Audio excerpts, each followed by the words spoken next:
Hello guys, τι κάνετε, πώς σε πιστεύω να είστε όλοι και όλες πάρα πολύ καλά.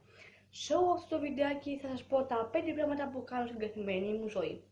Εντάξει, είναι πολύ απλά, ας ξεκινήσουμε. Τι στο πέρας.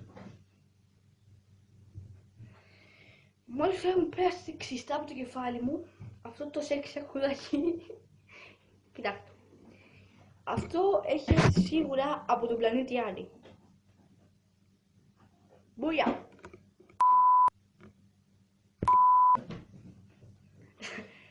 Ας ξεκινήσουμε.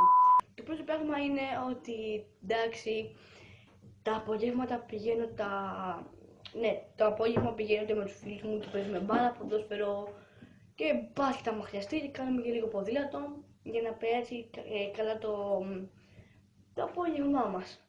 Το δεύτερο πράγμα είναι ότι όταν ξυπνάω πάντα πλέω τη μούρη μου και βουτίζω τα δόντια μου.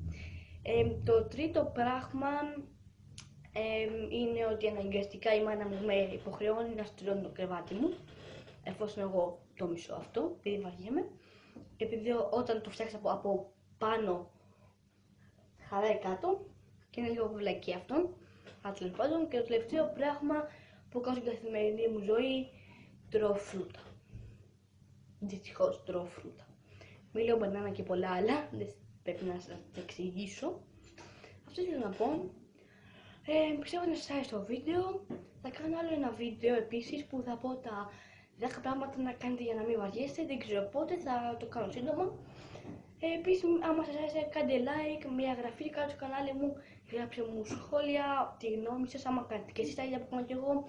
Ένα share στο Facebook αλλά και στους φίλους για να πούνε και εκείνη τη γνώμη τους και τα λέμε στο επόμενο βίντεο.